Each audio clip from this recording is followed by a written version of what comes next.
እንደ ሀገር ትልልቅ ስኬታማ የሆኑ ስራዎች እየተሰሩ ነው ያሉት። ያንን በተለይም ተፈጥሮን አይናችንን ገለጥ አድርገን ማየት የጀመርነው ከለውጡ በኋላ ነው። ከለውጡ በኋላ ትልልቅ ስኬታማ የሆኑ ስራዎች እየተሰሩ ነው ያሉት።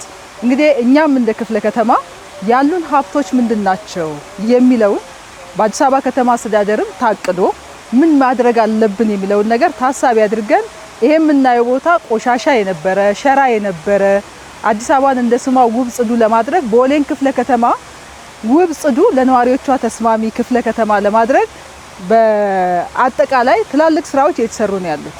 ከዛ ውስጥ አንደኛው አካል ይሄን እንግዲህ ይሄን ስራ ስናሰራ በተለይ ማህበረሰቡ ከጎናችን ቆሞ በማስተባበርና በማቀናጀት ጥሪውንም ሰምቶ ለምን በሀገር ደረጃ የሚሰሩ ስራዎችን ያደንቃል፣ ያያል፣ የለውጡ ባለቤትም የኔም የበኩሌን አስተዋጽኦ ምን ማድረግ አለብኝ የሚለውን ጭምር ታሳቢ አድርጎ ጥሪ ስናቀርብለት አቤት ብሎ ጥሪውን ተቀብሎ በጋራ በማቀናጀትና በማስተባበር የተሰራ ስራ ነው። ሀብቶቻችንን እንግዲህ በሀገር ደረጃ አይናችንን ገለጥ አድርገን ማየት ቆይተናል። ከለውጡ በኋላ ከለውጡ በፊት ይሄም ነበረ።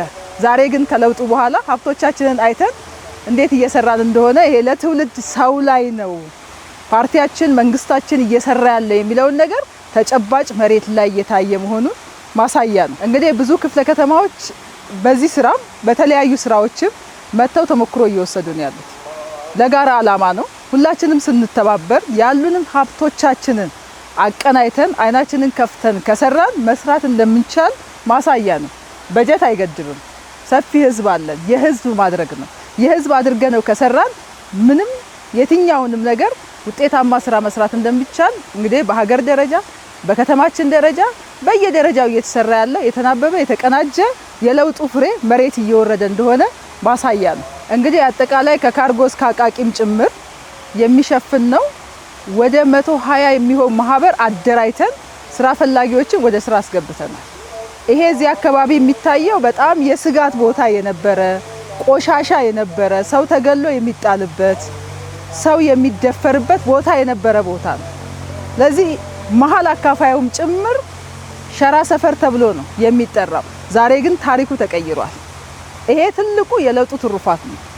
የፓርቲያችን እሳቤ የመንግስታችን እሳቤ ምን ያህል እውን እየሆነ እንደሆነ ማሳያ ነው ማለት ነው።